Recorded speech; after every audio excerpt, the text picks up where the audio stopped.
আপনাদের আশীর্বাদে ঘুরছি সব জায়গায়। কদিন আগে আসামে ছিলাম, তো এমন এমন বাড়িতে থাকার জায়গা দিয়েছে মা জানো, সে বাড়ির বাবুকে গিয়ে বলতে হচ্ছে, ও বাবু দরজাটা কিরম খুলবো, কেন আমার বাড়ির দরজা তো নিচে লেগে গেছে, তুলে এইভাবে।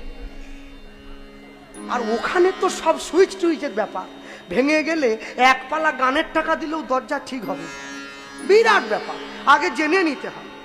তা সেই বাড়ির মা সকালে রান্না করছে, একটু গরম জল নেবে বলে রান্নাঘরে গিয়েছি, দাঁড়িয়ে আগে পরিস্থিতি দেখতে হবে, তবে তো চাইবো নাকি।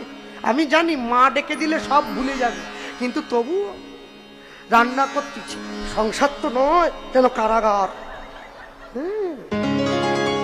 স্বামী অফিস যাবে, ছেলে ডিউটি যাবে, মেয়ে কলেজ যাবে, খুন্তিও গরম, যে রান্না করতেছে সেও গরম, মাথা তো আরো গরম।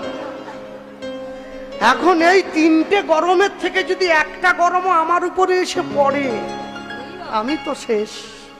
আমার গরম জলের দরকার নেই, আমি গলা বসে যাক। এই যে অসন্তুষ্ট মন নিয়ে রান্না করছো না মা, ওই রান্না যতজন খাবে সবার মন অশান্তিতে ভরে উঠবে। নিতাই গৌর হরি হরি। শাস্ত্রে একে দ্রব্য দোষ বলা হয়। যখন রান্না করবে আর যখন পরিবেশন করবে তখন অন্তত একটু শান্ত থাকো, ভগবানের নাম নিয়ে চালটা ধোও, ভগবানের নাম গাইতে গাইতে চালটা হাঁড়িতে দাও, তবে তো পরিবারের লোকের নামের প্রতি টান জন্মাবে, না হলে কি করে জন্মাবে? বীজের মধ্যে বৃক্ষ আছে কবু না যায় দেখা, নামের মধ্যে নামই থাকে হৃদয় পটে আঁকা।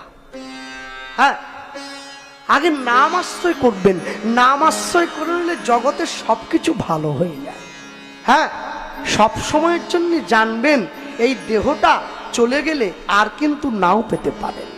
তাই যে কদিন আছেন প্রাণ ভরে নাম করতে থাকবেন, ভুল যেন না।